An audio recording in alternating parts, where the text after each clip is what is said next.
Game TV.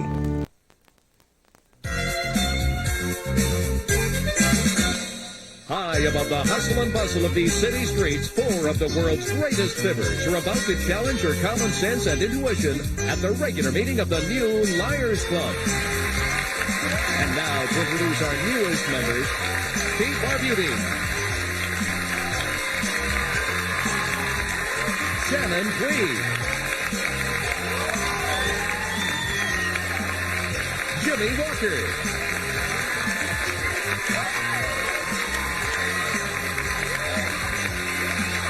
and the chairman of our membership committee, Mr. John Barber. Thank you very much, folks. Thanks very much, and welcome to the show where lying is raised to the level of art.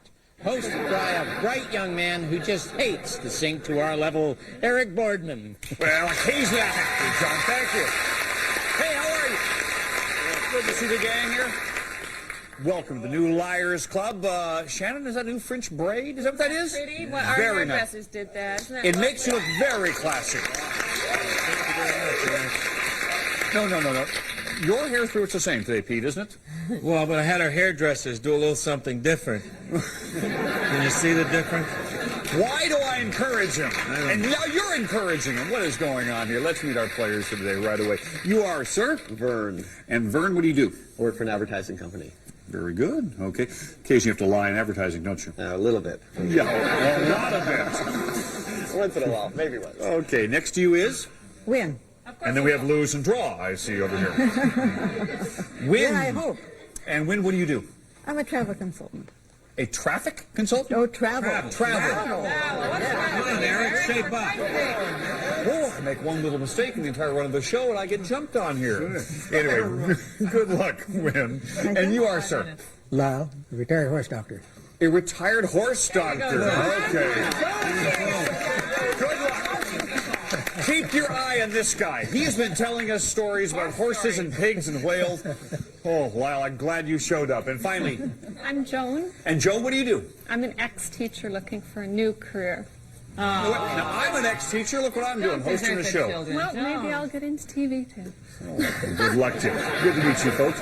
You know how to play the game, don't you? Well, then why should I explain it? Let's go on. Oh, what the heck. Thank you, Vern. A strange object or invention is placed in front of this very strange group over here. Each one will tell a story about it, but only one is telling the truth. To win prizes, spot the truth teller. You know how we do? We start things off by spotting you 100 points apiece. Round one, Win. As you know, the odds are even 1-to-1. You can bet up to half the amount each time, up to 100 points, Lyle. And Joan, we always play 4 rounds here on the new Liars Club. If anybody gets all 4 rounds correct, they get a handshake and all this stuff. Ted, tell us. Gibson's Epiphone Les Paul electric guitar is a rock and roll rocket designed for high-powered performance. Win is salivating. You get lefties to go with it? Win said to me, she says, I don't play heavy metal, I wear it. Anyway, let's get started this time with John Barber. Doesn't Lyle really have the look of a horse doctor? No. I mean, no. And the smell. No. We decided it looks like He's a got gynecologist. that. No, if you take a look at him when he's not expected to be looked at, he's always got his sort of his oh golly. Anyway. You probably know something about this, Lyle, since you do know something a little bit about animals. Nature has just a magnificent way of always protecting itself. That's why horses give off odors and why Lyle's nose is always wrinkled. But sharks, the scavengers of the deep, probably one of the most magnificently designed of all of nature's creatures for survival, also has developed and evolved a way to have its egg survive. This is a shark's egg, and these are the points that prevent scavengers from coming along. And the reason the shark is so mean, because if you gave up my fees, and it would really hurt. You go out and you'd be pretty mean, too. A shark's egg, you say? Shark's egg, you say. So break up on a couple of those, Jimmy. We'll have an omelet. This does have something to do with eggs, and it is a black thing. What it is, quite honestly, is in Africa, my great-great-great-grand aunt and uncle, Aunt Jemima and Uncle Jemima, kind of Jemima and Mima, J&J, that's where I got my thing from, you understand? In the old days, they really didn't need it, but they invented it. It's more of a fertility charm. An African, excuse me, an African fertility charm can be used at any time by anyone from Norwegia to Africa at any time to fulfill their thing. We had one hanging over Shannon's head. She thought it was a mistletoe. Nevertheless, she just had a kid. It was incredible. An African fertility charm, very simple. I don't remember this being in the room that night. Well, you don't remember one. This is actually a plant, not animal. It's curled up, dried up, cedar bark, and you use it to hang into your closets with your fur coats and so on, so moths and bugs don't get at the furs. Yeah, okay. You're dubious, Pete. And I should be, because the people on the panel can see what this is. I don't know where these people come up with these preposterous lies, but you can see the texture. It is an oriental pepper. It is used frequently in Szechuan cooking. It's extremely hot, and fortunately it's dried out here. These people, even by osmosis, would get right into their skin and burn them. It's an oriental pepper, and it's a spice that's used in Szechuan All cooking. right, those are the stories. You got to bet on one of them. Here's what we just heard. John said it was a shark's egg. Jimmy said a fertility charm. African. Oh, excuse me, moi. Shannon said a cedar bark. And Pete said an oriental pepper. Oh, in Szechuan, that oil from the pepper does burn. Vern, we start with you. How many points you betting here? 40. Oh, he's confident. You know what I mean, Vern? Win, how many points here? 20, I'm cautious. All right, Lyle's betting 10. Atta boy, Lyle. Jones going 20. Okay, we'll see if that horse sense pays off for you. I never know what it is until I open this envelope. It is, you know, I thought sharks were live breeders. It's a shark's egg, a gummy shark egg. Wow. Yeah. John was telling the truth. Okay, Vern, if you said John, you win 40 points. You obviously didn't say John. Vern, you know what I mean, Vern? You know what I mean? Win bet 20 on Jimmy. She likes the fertility bit. I like it too, but it's... Lyle bet 10 on Shannon. Well, he's not a shark doctor, he's a horse doctor. Joan bet 20 on Jimmy. Well, they all got stumped. We'll continue. We will.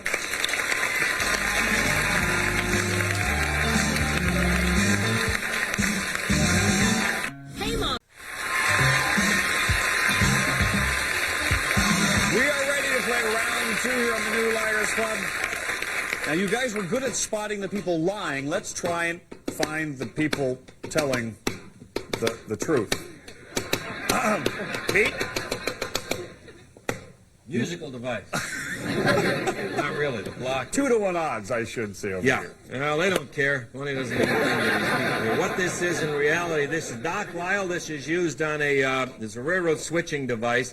And this unit here is actually mounted to the track, and the train going by trips this thing and changes the signal so that any train following it will know a train has just gone by.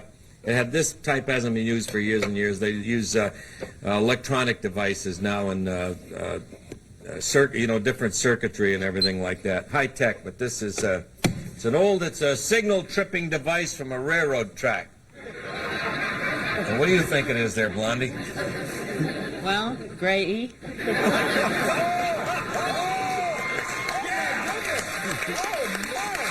Security! I'll tell you what I think it is. This thing used to be attached to your house outside near the door. Right, that's like what I was saying. And then when a train goes by, it trips that, you know somebody's home. Right, that's what it is. And you put your milk bottles in here. When the milkman delivered your milk bottles are put in here so the dogs and cats couldn't get at the milk that was sitting on the doorstep. That's why it was hung up high.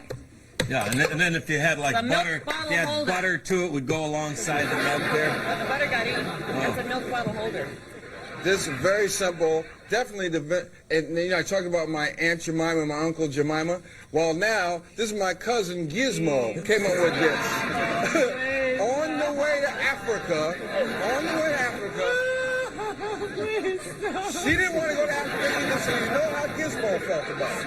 But on the way, they had to have a place to tie up boats, and when you pull boats in and out, you need a rope guide. The white people couldn't come up with this, but Gizmo, my man, came up with it right away. He didn't know he was going to. He just thought he had invented a thing. Then they said, get on the boat, Gizmo, and he was going also. So it's a simple rope guide. You'll nail this down. There it is. You can see that it's rusting because it's been around the seawater and everything. Very simple. A rope guide from Cousin Gizmo. Patent number 125256.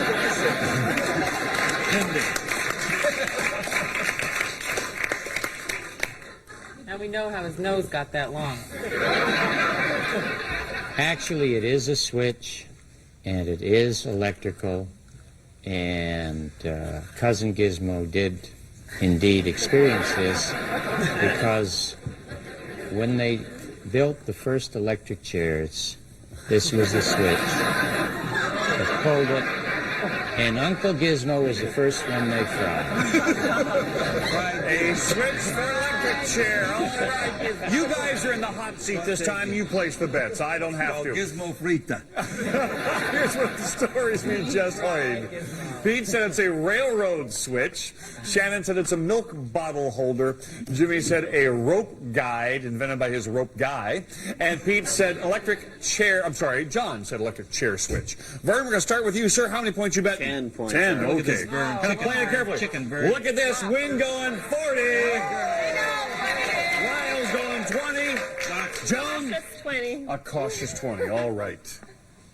I don't think it's electric Win switch knows at all. what it is, don't you, Win? I hope. You do. I think it's what Shannon said. I think it's a milk bottle holder. It is a milk bottle holder!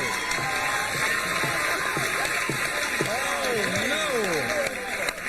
Vern, you bet 10 points on Jimmy. I like him. I like him too, but he tells the dumbest stories. Win bet 40 on Jimmy. She likes you too. I don't know. Lyle, don't let me down. Shannon! My man, Joan bet 20 on Shannon. All right, we're cooking over here. We're going to take a break, and we will, I promise, come back.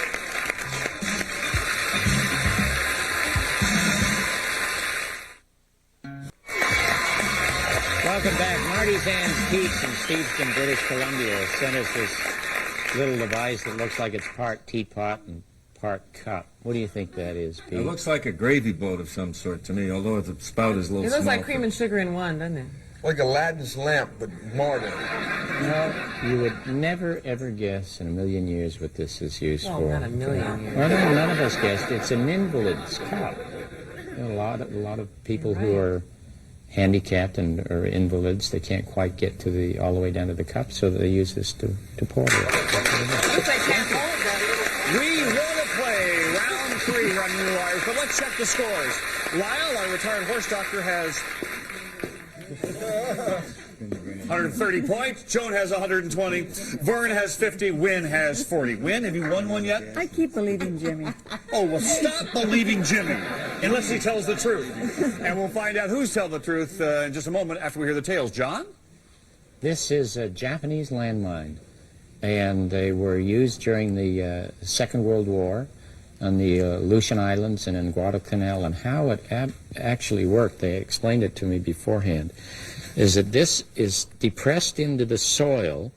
This keeps the trigger mechanism from firing, and then this is pulled up slightly. This sets the trigger. And then when somebody comes along and steps on it like this, you blow up.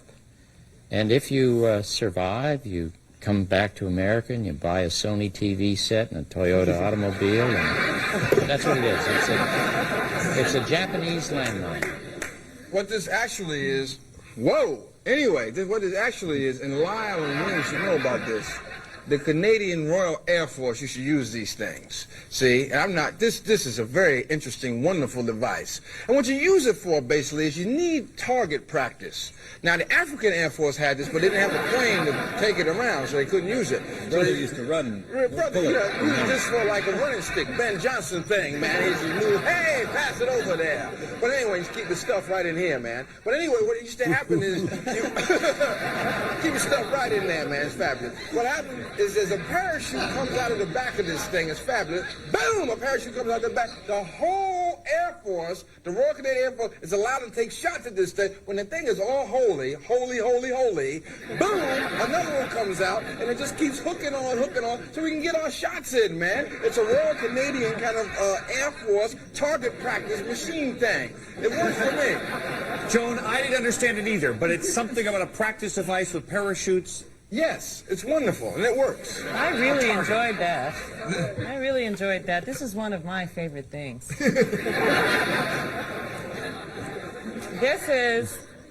It doubles as 2 uses, actually, and 3 speeds. No. This is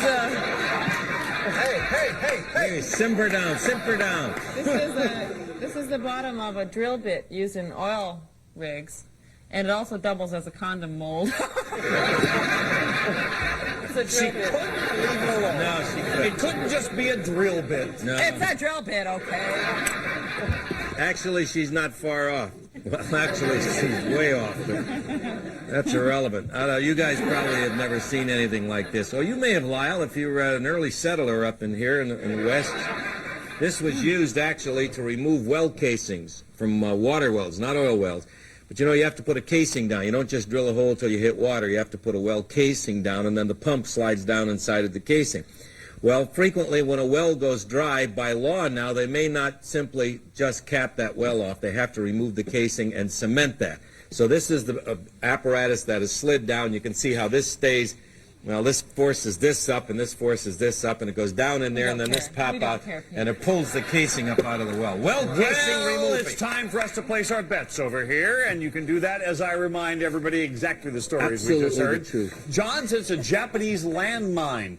Jimmy said the Royal Canadian Air Force uses it for target practice. Yes. Shannon says it's a drill bit, and Pete said a well casing remover. Vern, we're going to start with you. How many points you betting, sir? 20. 20. Vern, come on, Vern, Win. loosen up. I haven't got it yet. Okay, by the way, I forgot to remind us that it's 5-1 odds in this round. Gives me a chance to do that. I had no Okay, idea. Wynn's betting 10, and she says, I don't know. idea. Lyle's betting 30. Lyle's Joan loosening says up. 20. Okay. Okay. Good stories, weren't they? Bunch of lies. Yeah. This is, you know who's telling the truth? Jimmy. The Royal Canadian Air Force uses this for air practice. It has a parachute in it. Wasn't that obvious? No, it's very obvious. My main man, Okay, you can win 100 points if you bet on Jimmy. You did. Wayne, you can win 50 if you bet on Jimmy. No chance. Your husband was in the Air Force? Oh, Lyle, you can win 150 if you bet on Jimmy. I'm sorry. Joe can win 100 if she bet on... No. All right. We got one more chance. Don't go away. We'll be right back.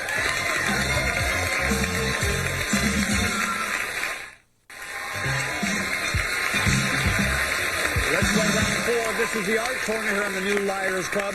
And Vern's leading with 150 points. Then Lyle and Joan are tied for second place with 100. Win? You haven't won yet. 30 points. But don't worry. Don't worry. It's 10-1 this time, so anybody can win. In the unlikely event of a tie, by the way, the prize will go to the tied player who bets the most in this particular round. Spin that wheel. Let's see what's in today's Art Corner. It's not a painting. It's a sculpture today. And we're looking for the name of that sculpture. The Royal Canadian Air Force uses this for target practice. Oh, actually, this is the third time we've had a piece of sculpture by this young man. He's from Vancouver, British Columbia. He does absolutely excellent work. His name is Davida Pan, and he's a sort of an environmental artist who takes cans and recycles them into art. This is a face of a sun god made from a cookie can, and so Davida called it Sun Kooky, as in K.